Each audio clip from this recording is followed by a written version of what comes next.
Hi, my name is Nathan Kais. In the past, I have taught the kindergartners at 8:30, and I get to demonstrate for you the story of the Exile and the Return. Now, this story is based on at least 5 different texts from the Old Testament. There's 2 Kings 25, there's 2 Chronicles 36 verses 13 through 23, there's the book of Ezra, the book of Nehemiah, and Psalm 137. This particular version is from the Godly Play curriculum, and you can find it in Volume 2, Lesson 9. Now, as you know, we always begin our stories by inviting the children to watch where we go to get the materials so that they'll always know where to find them. And once we have the materials in front of us, we're ready to begin. And this particular version of the story of the Exile and the Return goes like this. This is the desert. The desert is a dangerous place. There is no food or water there.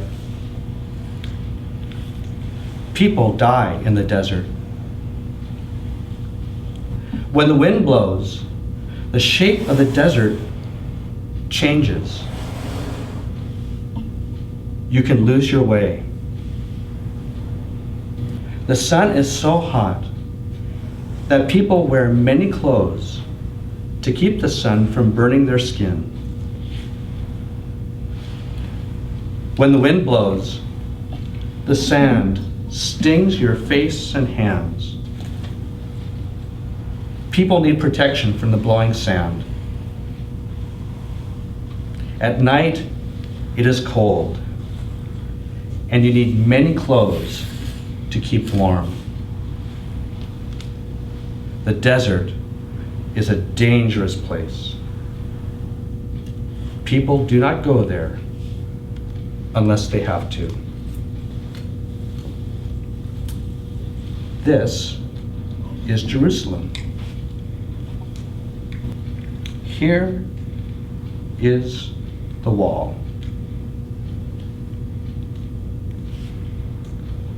Inside is the temple, built for God. Here are the people of God.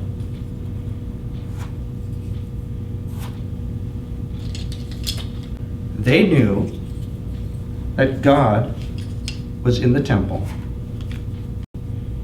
but they also thought that it was the only place where you could pray to God. People thought that the walls of the city would protect them from everything.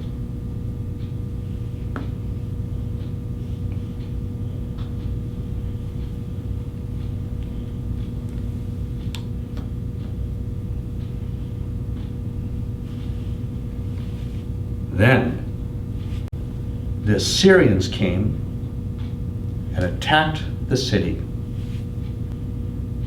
It was a terrible time. People fought,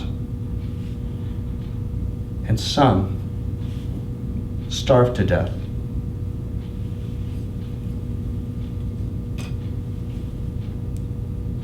Finally, the Assyrians went away. Then the Babylonians came, and they did not go away. Their king wanted the city of Jerusalem for himself. They broke down the walls and burned the temple. They took many of the people away.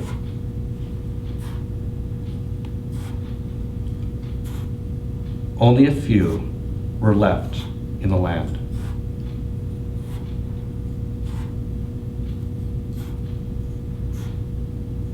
The soldiers marched the people of God away from Jerusalem.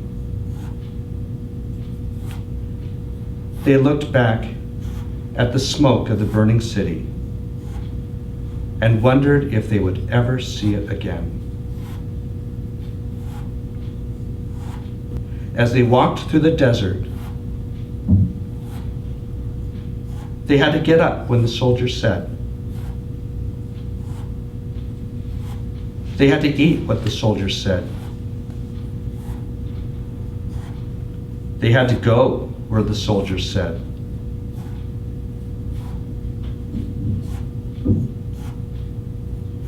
They had to go to bed when the soldiers said. They grew weary, and some died.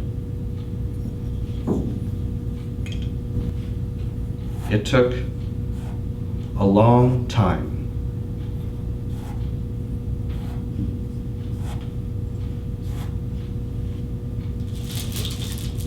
They were in exile. They could not go home.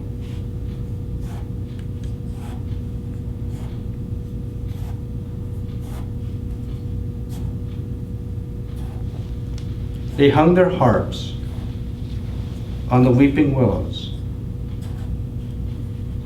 and sang sad songs. They dreamed of Jerusalem and the temple, but they could not go back.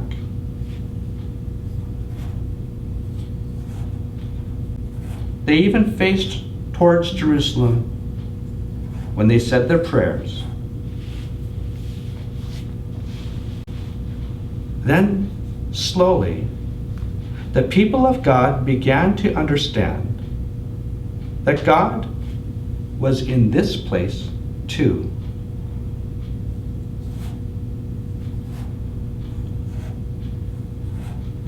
God's presence came to them as they gathered to read the scriptures, to tell the old stories, and to pray. The king of Babylon allowed many of God's people to work. They set up small shops, and some worked for the king. It was a shock when the king of Persia came with his army and took Babylon for himself. This new king began to let some of the people of God to return to Jerusalem.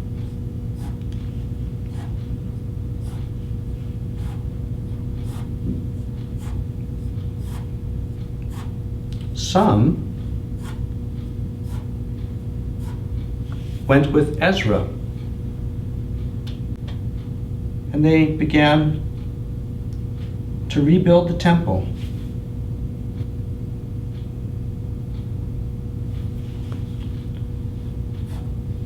More were allowed to go back.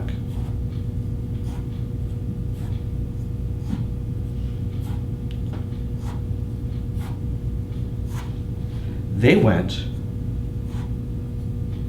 with Nehemiah. They rebuilt the walls around the city.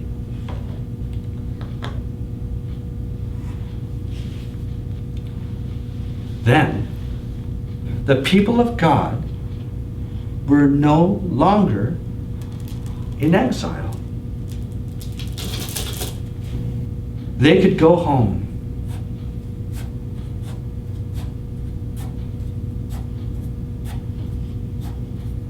Do you know what happened? Not all went back home. They knew that God was not just in Jerusalem. they also knew that God was in this strange and foreign land. Some stayed because God was there too.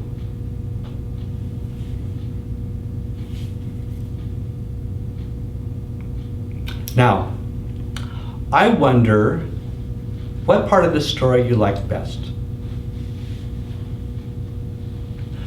I wonder what part is the most important. I wonder what part of this story is about you, or where you see yourself in the story.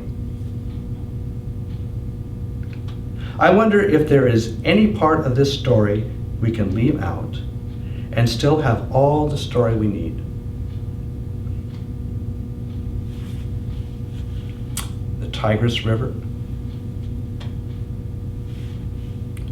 the Euphrates River,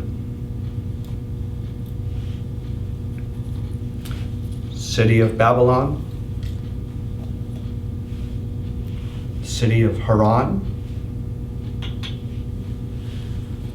the people of God,